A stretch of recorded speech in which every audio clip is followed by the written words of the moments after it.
샬롬 샬롬 샬롬 샬롬 샬롬. 하나님 사랑합니다. 여러분 주 안에서 사랑합니다. 사무엘상 7장 말씀이죠. 1절에서 17절 중에서 14절까지. 지금은 야훼만을 섬길 때입니다. 14절 마지막 내용에 보면 블레셋 사람들이 이스라엘에게서 빼앗았던 성읍이 에그론부터 가드까지 이스라엘에게 회복되니 이스라엘이 그 사방 지역을 블레셋 사람들의 손에서 도로 찾았고 이스라엘과 아모리 사람 사이에 평화가 있었더라. 이렇게 14절 내용입니다. 마지막 15, 16, 17절은 사무엘이 사는 날 동안에 이스라엘을 다스렸으되 해마다 베델과 길갈과 미스바로 순회하여 그 모든 곳에서 이스라엘을 다스렸고 라마로 들어왔으니는 거기에 자기 집이 있음이니라. 거기서도 이스라엘을 다스렸으며 거기에 야훼를 위하여 단을 쌓았더라. 사무엘이 마지막까지 자신의 집이 있는 라마로 돌아와서 야훼를 위하여 제단을 쌓았다. 이렇게 7장 마지막 17절이 끝납니다. 7장 1절부터 보면 기란 여아림 사람들이 와서 야훼궤를 옮겨 산에 사는 아비나답의 집에 들여놓고 그의 아들 엘리아사를 거룩하게 구별하여 야훼궤를 지키게 하였더니 궤가 기란 여아림에 들어간 날부터 20년 동안 오래 있은지라 이스라엘 온 족속이 야훼를 사모하니라. 1절이죠. 사무엘이 이스라엘 온 족속에게 말하이르되 만일 너희가 전심으로 야훼께 돌아오려거든 이방 신들과 아스타롯을 너희 중에서 제거하고 너희 마음을 야훼께로 향하여 그만을 섬기라. 그리하면 너희를 블레셋 사람의 손에서 건져내리라. 이에 이스라엘 자손이 바알들과 아스타롯을 제거하고 야훼만 섬기니라. 사무엘이 이르되 온 이스라엘은 미스바로 모이라. 내가 너희를 위하여 야훼께 기도하리라 하매 그들이 미스바에 모여 물을 기러 야훼 앞에 붓고 그날 종일 금식하고 거기에 이르러 우리가 야훼께 범죄하였나이다 하니라. 사무엘이 미스바에서 이스라엘 자손을 다스리니라. 이스라엘 자손이 미스바에 모여서 미스바에 모였다 함을 블레셋 사람들이 듣고 그들의 방백들이 이스라엘을 치러 올라온지라. 이스라엘 자손들이 듣고 블레셋 사람들을 두려워하여 이스라엘 자손이 사무엘에게 이르되 당신은 우리를 위하여 우리 하나님 야훼께 쉬지 말고 부르짖어 우리를 블레셋 사람들의 손에서 구원하시게 하소서 하니 사무엘이 젖먹는 어린 양 하나를 가져다 온전한 번제를 야훼께 드리고 이스라엘을 위하여 야훼께 부르짖음에 야훼께서 응답하셨더라. 사무엘이 번제를 드릴 때 블레셋 사람이 이스라엘과 싸우려고 가까이 오매 그날에 야훼께서 블레셋 사람에게 큰 우레를 바라여 그들을 어지럽게 하시니 그들이 이스라엘 앞에 패한지라. 이스라엘 사람들이 미스바에 나가 블레셋 사람들을 추격하여 벳갈 아래에 이르기까지 쳤더라. 사무엘이 돌을 취하여 미스보와 센 사이에 세워 이르되 야훼께서 여기까지 우리를 도우셨다 하고 이름을 에베네셀이라 하니라. 아멘. 이에 블레셋 사람들이 굴복하여 다시는 이스라엘 지역 안에 들어오지 못하였으며 야훼의 손이 사무엘이 사는 날 동안에 블레셋 사람을 막으심에 블레셋 사람들이 이스라엘에게서 빼앗았던 성읍이 에그론부터 가드까지 이스라엘에게 회복되니 이스라엘이 그 사방 지역을 블레셋 사람들의 손에서 도로 찾았고 이스라엘과 아모리 사람 사이에 평화가 있었더라. 사무엘이 사는 날 동안에 이스라엘을 다스렸을 때 이렇게 이어집니다. 그래서 에베네셀 여기까지 인도하신 하나님께서 승리하게 하시죠.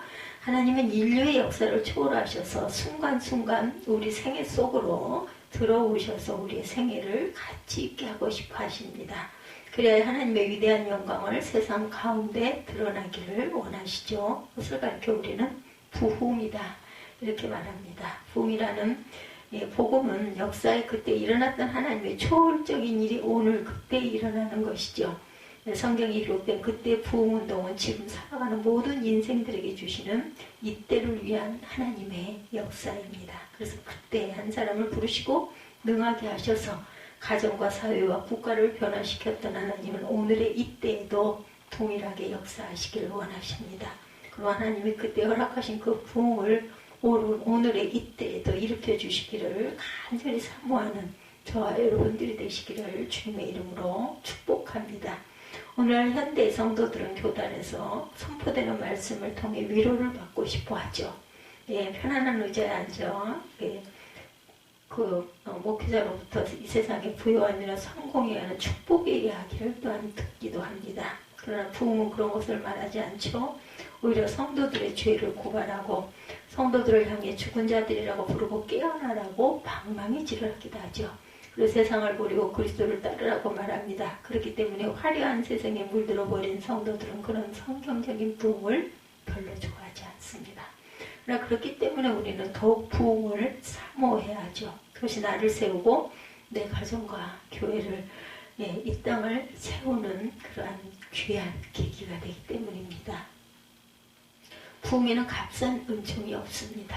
부흥은 결코 쌓으려고 내가 아니라는 것. 그리고 성경이 말씀하고 있는 부흥은 그렇게 화려한 것만도 아닙니다. 부흥은 철저하게 자기를 찢고 내려놓는 자기 비하가 있어야 한다는 것이죠. 부흥은 상처를 치료하기에 앞서 상처를 불러치지죠. 소독을 하는 거예요. 쉽게 얘기해서 성도들의 불성실한 복음 증거를 정죄하고 그들의 이기적인 생활을 정죄합니다. 부흥은 십자가를 무시한 죄를 정죄하고 그들로 하여금 성경이 가르치는 깊은 헌신을 위해서 매일 매 순간마다 자신들을 포기하도록 나를 내려놓도록 인도하시죠. 그래서 성도 안에 많은 사람들이 부흥을 달가워하지 않는 이유가 여기에 있습니다. 그러나 부흥은 무기력한 생활을 활기찬 삶으로 또한 변화시키기도 하죠. 절망 중에 있는 심령에게 소망 가운데 찬송하게 합니다. 부흥은 자신을 세울 뿐만 아니라 가정과 교회와 사회를 정화시킵니다. 근데 부흥은 미처 준비되지 않은 사람들이 어느 날 갑자기 청천벽력처럼 찾아오는 기적적인 사건은 결코 아니라는 것. 하나님의 사람들이 그것을 간절하게 기도하고 바랄 때 그것을 위하여 가까이 대가를 치를 각오가 됐을 때만 찾아옵니다. 그러므로 오늘의 시대 그리스도를 위하여 하나님의 영광을 위하여 하나님의 사람들 앞에서 보다 가치 있는 삶을 위하여 부흥을 사모하시기를 주님의 이름으로 축복합니다. 또한 부흥을 바라는 자세가 되시기를 바랍니다. 우리는 구약성경에 나타난 세 번째 부흥의 현장으로 가고 있습니다. 미스바 부흥으로 알려져 있는 오늘의 본문 이야기 위에서 먼저 당시 시대적 상황인 사무엘상 4장부터 6장까지의 내용을 보면 사무엘상 4장 1절에 사무엘의 말이 온 이스라엘에 전파되니라. 이스라엘은 나와서 블레셋 사람들과 싸우려고 에베네셀 곁에 진치고 블레셋 사람들은 아벡에 진쳤다. 이렇게 4장 1절에 증거하고 있죠. 블레셋은 삼손이 이스라엘에 사사로 있을 때부터 다윗이 완전히 복속시킬 때까지 100년 이상 이스라엘을 괴롭혀왔던 이방 민족입니다. 그 블레셋과 이스라엘이 엘리 제사장의 시절에 아벡이라는 곳에서 두 차례에 걸쳐 싸움을 하게 되는데 이 싸움에서 이스라엘은 모두 34,000명의 군사들이 죽음을 당하죠. 뿐만 아니라 하나님의 언약궤를 빼앗기는 아주 불명예스러운 일이 일어납니다. 제사장 둘도 결국 죽죠. 아벡 전투에서 이스라엘의 대패는 국가 간의 전쟁이 신들의 전쟁의 대행이었다고 생각했던 고대 전쟁에 블레셋의 신에 대한 하나님의 패배로 여겨지기도 했습니다. 언약궤가 빼앗겼다는 사실은 이를 더욱 확고한 사실처럼 보여주죠. 그러나 이 사실 전쟁 배후에 이스라엘로 하여금 회개하게 하려는 하나님의 섭리가 있었죠. 하나님은 당신께 대한 제사를 멸시하고 더럽혔던 엘리의 가문을 심판하시고 하나님의 말씀에 불순종하고 하나님과 우상들을 동시에 섬기는 종교적 혼합주의에 빠져서 죄를 범하고 있는 이스라엘 백성들을 징계하기 위해서 블레셋을 도구로 사용하십니다. 결국 블레셋과의 전투에서 이스라엘은 언약궤를 빼앗겼어요. 엘리 제사장의 두 아들이 죽고 그 소식을 들었던 엘리 제사장도 충격을 받아서 죽고 맙니다. 뿐만 아니라 임신 중에 있던 엘리의 며느리죠. 비누아스의 아내는 엘리와 남편의 소식을 듣고 충격을 받아서 조산을 하고 죽고 맙니다. 그녀는 죽으면서 낳은 아이 이름을 이가봇이라고 지었어요. 야훼 영광이 떠났다. 이런 의미의 이름이죠. 실제 이스라엘의 비참한 상황을 나타내 줍니다. 5장 1절에 이스라엘로부터 언약궤를 빼앗은 블레셋은 전쟁에서의 승리를 기념하고 그들의 신에게 감사하기 위해서 언약궤를 그들의 주신이었던 다곤 신당에 두죠. 하나님 비록 이스라엘을 징계하기 위해 하나님의 임재의 상징이었던 언약궤를 블레셋 손에 넘겨주셨지만 그로 인해 하나님의 영광이 훼손되는 것을 용납하시지 않습니다. 그래서 하나님은 마치 자다가 깬 자같이 일어나셔서 블레셋에게 재앙을 내리죠. 재앙은 두 가지였고, 첫째는 아스도 신전에 있는 블레셋 주신의 다곤 신상을 파괴시킨 것, 둘째는 언약궤를 옮겨주는 도시마다 독종 재앙을 내립니다. 언약궤로 인하여 블레셋에 끔찍한 재앙이 임하자 다급해진 블레셋 사람들은 언약궤를 반환하기로 결정하고 의식을 갖추어서 이스라엘로 돌려보내죠. 이렇게 언약궤로 블레셋에 머문 7개월 만에 베스메스를 경유하여서 기랏 여아림의 아비나답의 집에 안치가 되죠. 오늘 본문은 그로부터 20년 지난 때부터 시작이 됩니다. 20년 동안 그 아비나답의 집에 있었어요. 기랏 여아림에. 2절을 보면 그가 기랏 여아림에 들어간 날부터 20년 동안 오래 있은지라 이스라엘 온 족속이 야훼를 사모하니라. 이 표현은 이스라엘의 형식적이고 종교적 혼합주의와 불순종으로 인해서 하나님의 징계가 이방인 블레셋을 통해 20년 동안 임했다는 사실을 말씀하고 있죠. 이스라엘은 매우 오랫동안 그들의 적인 블레셋 사람들에게 압제를 받아왔어요. 그리고 오늘의 본문은 20년이라는 오랜 기간이 지난 이후에야 비로소 이스라엘은 온 족속이 야훼를 사모하게 되었다. 이렇게 증가합니다. 여기에 사모하다라는 말은 슬피, 울부짖다, 애곡하다, 마음을 돌리다라는 의미를 가지고 있습니다. 울부짖다, 애곡하다, 마음을 돌리다. 따라서 이스라엘 백성들이 하나님을 사모했다라는 말은 20년 동안이나 자기들을 괴롭히고 있는 블레셋의 위협으로부터 구원해달라고 하나님께 간절히 부르짖었다는 뜻을 나타내고 있습니다. 안타까운 것은 이스라엘이 이처럼 기도로 하나님께 부르짖어야 한다는 사실을 깨닫게 되는데 20년이나 긴 세월이 걸렸다는 것입니다.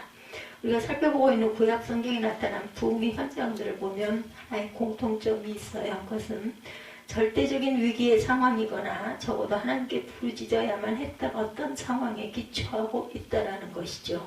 그러나 우리의 위기상 어려움이 오기 전에 우리가 하나님께 부르짖는다면 얼마나 좋을까요? 모든 일들이 여전히 잘 되고 평안할 때 전심으로 하나님을 따를 수 있다면 얼마나 좋을까요?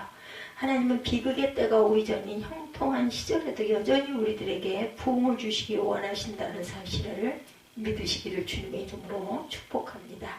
오늘의 본문은 미스바 대부흥이 일어나기 전 이스라엘의 상태를 적나라하게 보여줍니다. 결국 블레셋에 관한 20년간의 재앙이 그들로 하여금 하나님 앞에 겸손하게 서도록 합니다. 그리고 이제는 이스라엘이 야훼 하나님과의 관계 회복을 간절히 원하고 있다는 사실을 알 수가 있죠. 마침내 이스라엘 백성들은 다시 한번 하나님의 말씀을 들을 수 있는 영적인 준비가 됩니다. 3절을 봅니다. 사무엘이 이스라엘 온 족속에게 말하 이르되 만일 너희가 전심으로 야훼께 돌아오려거든 이방신들과 아스타롯을 너희 중에서 제거하고 너희 마음을 야훼께로 향하여 그만을 섬기라. 그리하면 너희를 블레셋 사람의 손에서 건져내시리라. 우리가 여기서 주목할 동사 너희가 전심으로 야훼께 돌아오려거든, 이 말씀은 이스라엘 백성들이 이미 하나님께로 돌아오기 시작했다는 것을 전제하고 있습니다. 20년이라는 기나긴 고난의 시간을 지나오면서 이스라엘 백성들 사이에는 하나님을 경외하는 마음들이 널리 퍼져나가고 있었다. 이처럼 야훼 하나님을 간절히 사모하는 이스라엘 백성들에게 사무엘은 하나님과의 온전한 관계 회복을 위한 구체적인 방법을 제안합니다. 그것은 첫째, 이방신들을 제거해라. 이방신들과 아스타롯을 너희 중에서 제거하고, 이렇게 말하고 있죠. 본문에서 등장하는 바알은 폭풍의 신으로 가나안 땅에 풍요를 주관하는 남신으로 알려져 있습니다. 아스타롯은 풍요와 전쟁의 여신으로 바알신과 밀접하게 연관되어 있죠. 이들은 한마디로 다산과 번영을 상징합니다. 바알은 풍요, 그리고 아스타롯은 자산입니다. 사무엘을 향해서 이방신들이다 이렇게 표현하죠. 여기 이방이라는 말은 구체적으로 잘 알지 못할 뿐만 아니라 친숙하지도 않은 낯선 신들이라는 말이겠죠. 그리고 너희 중에서라는 말은 너희 중심으로부터라는 뜻을 가지고 있습니다. 그러니까 결국 친숙하지 않고 친숙할 수도 없는 낯선 이방신들을 이스라엘 백성들은 지금까지 자신들의 삶의 중심에 자리를 잡아놓고 있었다. 뿐만 아니라 이와 같은 우상 숭배에 반드시 관계 어린 집단적인 퇴폐 행위들이 있었습니다. 한마디로 이스라엘 백성들은 철저하게 세속화된 번영의 문화에 예속되어 살고 있었다. 그러므로 이스라엘이 전심으로 야훼께 돌아오려면 무엇보다 우상과 관련된 삶의 방식에서 벗어나야만 한다.